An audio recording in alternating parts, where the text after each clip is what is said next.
მოგესალმებით.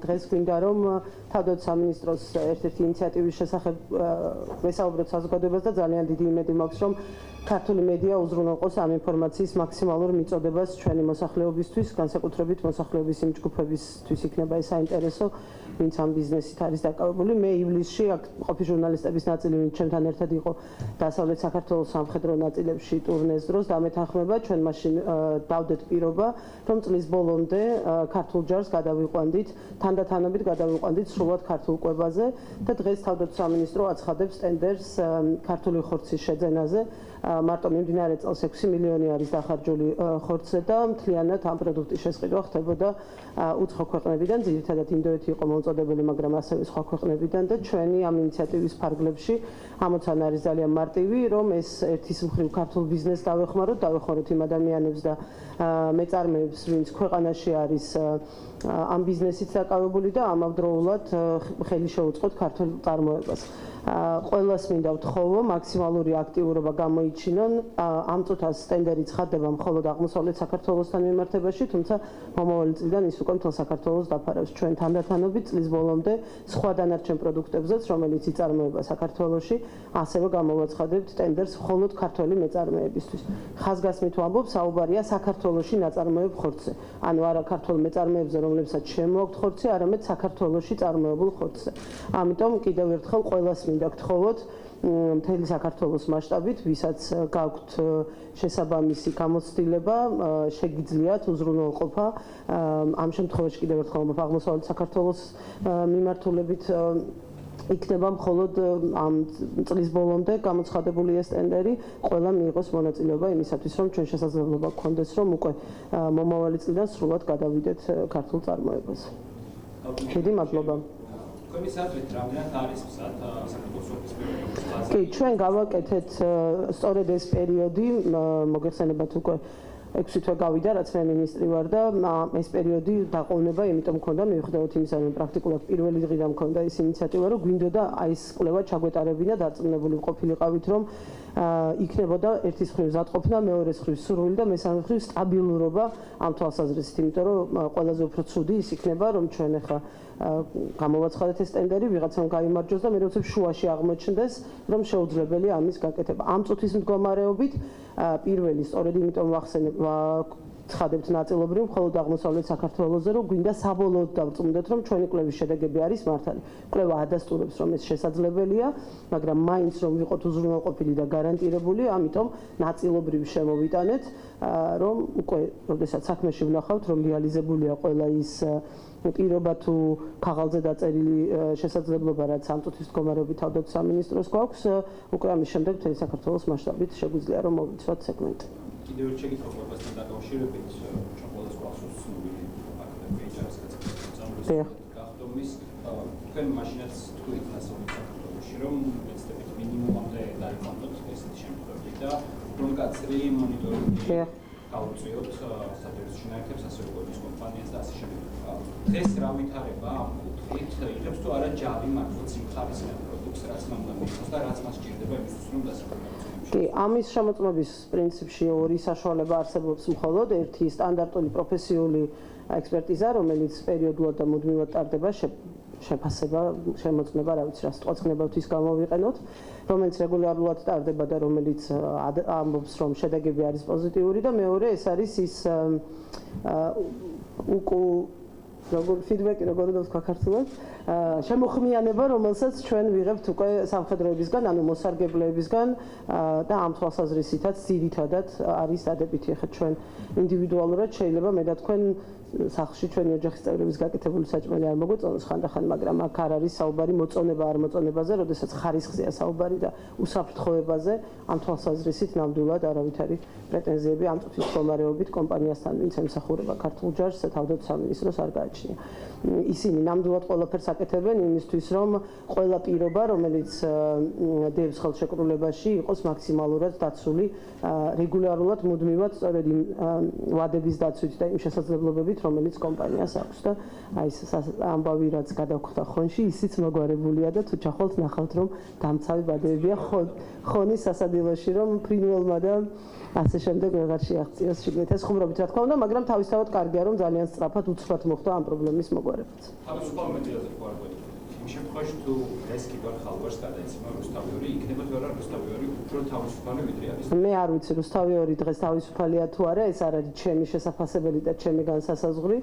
საერთოდ არ მგონია რომ ეს რომელიმე პოლიტიკოსის შესაძლებელი და განსასაზღვრია, ჩემი პირადი აზრები და პოზიციებია. რომელსაც ჩემთვის შევინახავ, ეს არ მიშლიდა ხელს არც არასდროს ძველ დროში, არც ახალ დროში, რომ ინტერვიუ მივცე ამა თუ იმ ტელეკომპანიას ამ სხვა ინფორმით თანამშრომლო რაფორმითაც პოლიტიკოსები და ჟურნალისტები უნდა თანამშრომლობდნენ. თავისუფალი მედია არის ნებისმიერი ცივილიზებული დემოკრატიული ქვეყნის ერთ-ერთი მთავარი ქვაკუთხედი, რომელზეც საერთოდ შენდება დემოკრატიული სახელმწიფოები და ინსტიტუტები და თავისუფალი მედიისთვის ბრძოლა იყო ერთ-ერთი მთავარი ამოსავალი 2004 წლიდან მოყოლებული ქართული ოპოზიციისთვის, რომელსაც მაშინ მეც მივეკუთვნებოდი, როდესაც ჩვენ დაუპირისპირდით მიხეილ სააკაშვილს სწორედ იმის გამო, რომ ტელევიზიები ერთმანეთს მიყოლებით მესაკუთრეებს კარგავდნენ და შემთხვევით, რა თქმა უნდა, მე არავის არ ვაბრალებ, შემთხვევით ხან პრეზიდენტის ადმინისტრაციის უფროსი ხდებოდა ხოლმე ამ ტელევიზიების მესაკუთრე და ხან მისი რომელიმე მინისტრი და ხან რომელიმე მინისტრის ცოლის ძმა. ამიტომ ეს იყო ბრძოლა, რომელიც ჩვენ ერთად გამოვიარეთ და მე შემიძლია დაგარწმუნოთ, რომ არც ერთი დღე ჩემი ადგილი არც ერთ მთავრობაში არ იქნება, რომელიც თავისუფალ სიტყვას დაუპირისპირდება. ისევე როგორც რომელიც ოდესმე დაკავებული იქნება ვინმესთვის ქონების წართმევით. ან ვინმეს უარს ეთყვის კანონით გათვალისწინებელი უფლების რეალიზაციას. ეს ყველაფერი არის თანაბრად ერთნაირი ღირებულებების საკუთრების უფლებაც, სიტყვის თავისუფლებაც, კანონის უზენაესობაც და კიდევ რამოდენიმე ასეთი ფუნდამენტური წამების წინააღმდეგ ბრძოლა, რამდენიმე ასეთი ფუნდამენტური ღირებულება და უფლება შეგვიძლია ჩამოვთვალოთ, რომლის გარეშეც უბრალოდ არ არსებობს დემოკრატიული სახელმწიფო. საგარეშო არჩევნებზე კითხვა სპეციალურად რომელიც შექმნა თავდადებული ვაინიშვილი ამოსმისას მის ნამდვილად მიუხედავად იმისა რომ კანონი არ იცავს ამას ამბობს რომ 550-ამდე სამხედრო საკითხება არ არის საგარეშო და მაგრამ მე არა ვარ რუსების კომენტატორი, ამიტომ ნამდვილად არ ვაპირებ ამაზე პასუხის გაცემას, რაც შეეხება საქართველოს თავდაცვის სამინისტროს რიგებში რიცხულ სამხედრო მოსამსახურეებს, ისინი არიან რიცხული კონკრეტულ დისლოკაციებზე, რომელიც იდენტიფიცირებულია თავდაცვის სამინისტროს მხრიდან. ჩვენ უზრუნველყავით აბსოლუტური საჯაროება თავდაცვის სამინისტროს ვებგვერდზე გამოკიდებულია ყველა დოკუმენტი, ყველა საჯარო ხელმისაწვდომი დოკუმენტი, რომელიც მუხროვანის საარჩევნო უბანს ეხება. თუ თქვენ ეს საკითხი მართლა გაინტერესებთ, ეს კითხვა არ უნდა დაგესვათ, იმიტომ კიდევ ერთხელ ვამბობ, ჩემი საქმე არ არის ვინმეს კომენტატორობა, ჩემი საქმე არის ფაქტები გავხადო ღია და გამჭვირვალე. ეს ფაქტი არის ღია და გამჭვირვალე. ძალიან დიდი იმედი მაქვს, რომ თქვენს მედია საშუალებაში ეს ფაქტი მოხდება დოკუმენტები, რომელიც ადასტურებს უმარტივეს ჭეშმარიტებას. 2012 წლის ივლისში ბაჩო ახალაიას ბრძანებით მუხროვანში გაუქმდა ეს ნაწილი. შესაბამისად, ის 2012 წლის 1 ოქტომბრის არჩევნებში მონაწილეობას ვერ მიიღებდა, იმიტომ რომ ის აღარ არსებობდა. 8 ოქტომბერს ის კვლავ აღადგინეს 2012 წლის 8 ოქტომბერს, მას შემდეგ არსებობს. 2013 წელს ეს ბიჭები იყვნენ წინა გადასროლის მომზადებაში, შესაბამისად საპრეზიდენტო არჩევნების დროს იმყოფებოდნენ წინა გადასროლის მომზადებაში. ამიტომ არ იყვნენ მუხროვანში საკუთარ ბაზაზე და ვერ მიიღებდნენ არჩევნებში მონაწილეობას. 2014 წლის ადგილობრივი არჩევნების დროს ისინი იმყოფებოდნენ ავღანეთში და შესაბამისად ვერ მიიღებდნენ მონაწილეობას.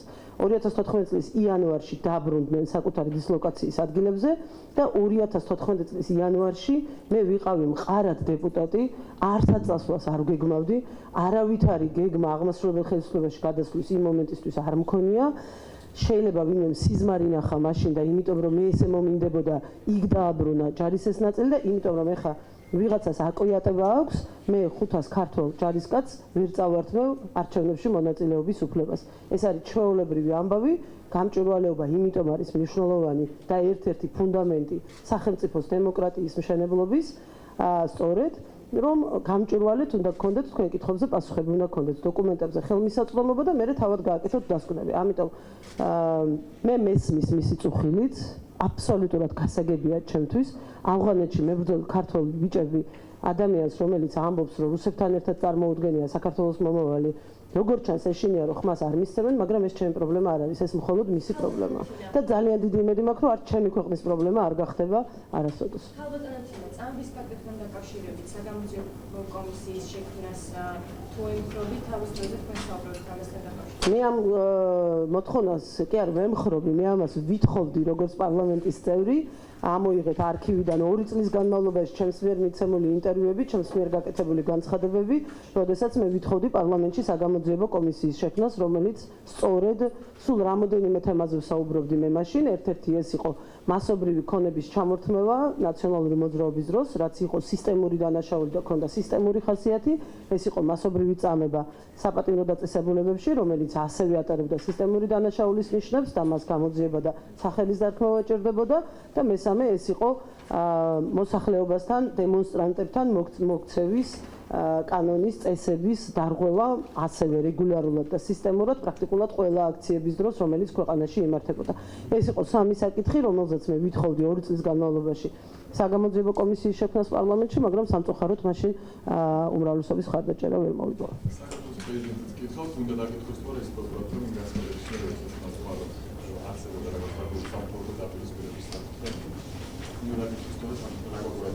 არ მე არ მგონია რომ ამ განცხადების გამო უნდა დაკითხოს ის ვინმე, მაგრამ საერთოდ თუ რამე ფაქტებია მისთვის ისეთი ცნობილი, რომელსაც რაიმე კავშირი რაიმე დანაშაულთან ან დღეს აქვს ან ოდესმე გახდება ცნობილი და იქნება, ყველა ადამიანმა უნდა ვითანამშრომლოთ შესაბამის საგამოძიებო ორგანოებთან, მაგრამ ამ კონკრეტულ ამბავზე ნამდვილად არ გამიგია და იმედია ხუმრობთ.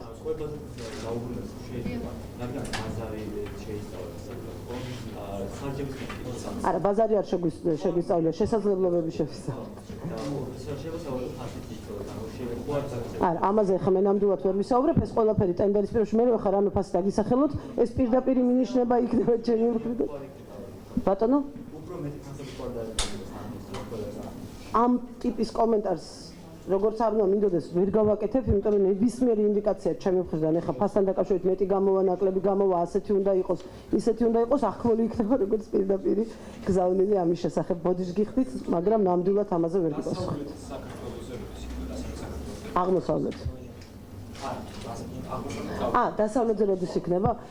მომავალ წელს იანვრიდან გამოვაცხადებთ როგორც დასავლეთ საქართველოზე, ასევე კიდევ სხვა ტენდერებს ანალოგიური ხასიათის.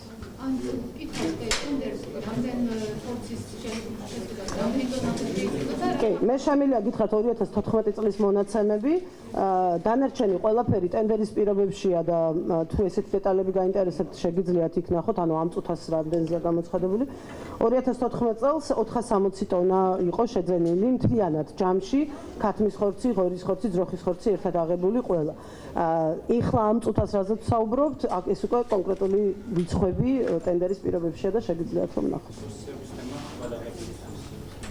ეს ყველაფერი ერთიანობაში. ანუ ხორცზე როდესაც ჩვენ ვსაუბრობთ, რა თქმა უნდა, ამ წუთას ვსაუბრობთ მხოლოდ ხორცზე, მაგრამ იანვრიდან ვსაუბრობთ უკვე ხორცის პროდუქტებზეც. ამ წუთას მხოლოდ ხორცებს ვსაუბრობთ წლის ბოლომდე. იანვრიდან უკვე ვსაუბრობთ სრულად. ესეც ტენდერის გამოჩნდება. ანუ ჩვენ შესაძლებლობას ვტოვებთ ამისთვის. კი, თლიანად. ყველაფერი რასაც ჭამს ჯარი. მომავალი წლიდან იანვრიდან უკვე ჩვენ თლიანად ვიქნებით მზადყოფნაში, რომ სრულად დავფაროთ ესე. იმედი მაქვს, ეს ჩვენზე არ არის მხოლოდ დამოკიდებული, თავადაც ხვდებით, დიდწილად დამოკიდებული არის იმაზე. ეს ჩვენ ახლა სწორედ იმიტომ ვიჩქარეთ მომავალ საბიუჯეტო წლამდე, რომ ერთგვარი ექსპერიმენტის ფაზაშიც ვართ იმ თვალსაზრისით, როგორი იქნება გამოხმაურება. ერთია, როდესაც შენ შესაძლებლობები გაქვს შესწავლილი, მაგრამ მეორეა, შეიძლება საერთოდ არ შემოვიდეს ეს განაცხადები, ხომ? ამიტომ ამ თვალსაზრისითაც ვნახოთ, რომ ჩვენ წლის ბოლომდე დაფარული გვაქვს, ანუ პრობლემა არ შეგვექმნება, გინდაც რაც არ უნდა მოხდეს და უკვე იმის მიხედვით, როგორი იქნება გამოხმაურება, მომავალ წლის დაგეგმვაში დაგვეხმარება.